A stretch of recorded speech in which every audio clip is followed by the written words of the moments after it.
In occasione del 25° anniversario dalla sua fondazione, l'Agenzia regionale per la protezione dell'ambiente del Friuli Venezia Giulia, l'ARPA, ha presentato questa mattina il nuovo rapporto sullo stato dell'ambiente 2024. Il Friuli Venezia Giulia rappresenta un territorio che sta registrando complessivamente una qualità migliore dell'ambiente rispetto ad altre regioni italiane, sebbene con alcune criticità, prendendo ad esame dati su clima, suolo, ambiente antropico, qualità dell'aria, qualità delle acque, sulla presenza dei rifiuti e le altre pressioni sull'ambiente. Non ci sarà mai un limite di spesa per mettere a posto il territorio, perché gli eventi naturali sono sempre stati, oggi più che mai con i cambiamenti climatici sono più frequenti, quindi dobbiamo essere molto attenti, cercare di mettere a posto il territorio per evitare quello che sta ai noi succedendo in altre parti del mondo.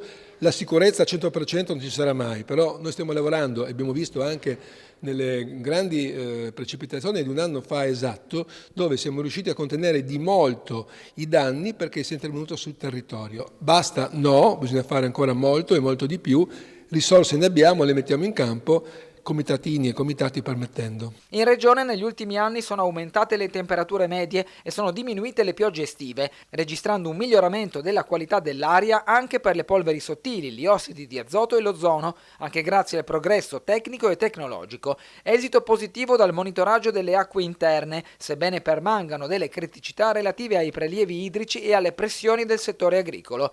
Così come buono è considerato lo stato ecologico delle acque marine e costiere, meno invece per la laguna di Grado e le foci dei fiumi. Nel Golfo di Trieste si registra un incremento della salinità. In Friuli Venezia Giulia si consuma ancora molto suolo, non si osservano criticità per gli inquinanti organici persistenti, mentre sono stati determinati i valori caratteristici della presenza del cinabro, un composto del mercurio, nell'area dell'Isontino. Buona parte degli indicatori che valutano le pressioni antropiche sono in miglioramento, aumenta anche il tasso di smaltimento dell'amianto.